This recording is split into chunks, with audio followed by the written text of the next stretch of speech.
Hey നിക്ക് മനസ്സിലായിട്ടോ ഈ 143. എന്ത് മനസ്സിലായി? അതിന്റെ അർത്ഥം പണ്ടേ സ്കൂളിലും കോളേജിലൊക്കെ കുട്ടികൾ പറയുന്നാ പറയണേ. ആര് പറയണേ? ഞാൻ കോളേജിലൊന്നും പഠിച്ചിട്ടില്ലെങ്കിലും പോയ ആളുകളൊക്കെ എനിക്ക് പരിചയമുണ്ട്. ഞാനപ്പുറത്തെ വീട്ടിലെ ജാനേജിയോട് ചോദിച്ചു. അറിയില്ലേ, മനുവേട്ടന്റെ അമ്മയുടെ കൂടെ പഠിച്ചതാ. എന്നിട്ട് ഞാൻ തന്നോട് അങ്ങനെ പറഞ്ഞു എന്താ പറഞ്ഞോ? ഇല്ല, ഒരു ബുക്കില് വായിച്ചതാന്നാ പറഞ്ഞേ. ഭാഗ്യം. എന്നിട്ട് എന്താ മീനിങ് പറഞ്ഞെന്ന്? അത് വേണ്ട, എന്നെ കൊണ്ട് പറയിക്കാനല്ലേ.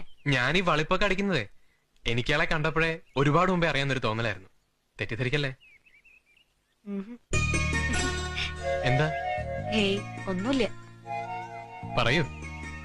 ഞാൻ സ്വപ്നം ഞാൻ സ്വപ്നത്തില് കണ്ടിട്ടുണ്ട്. എന്നെയോ? What do you mean? സത്യം പറഞ്ഞാൽ ആരും വിശ്വസിക്കില്ല. എന്റെ ഗുരുവായൂരപ്പനാണ് സത്യം. എന്നെ ആദ്യം കാണുമ്പോ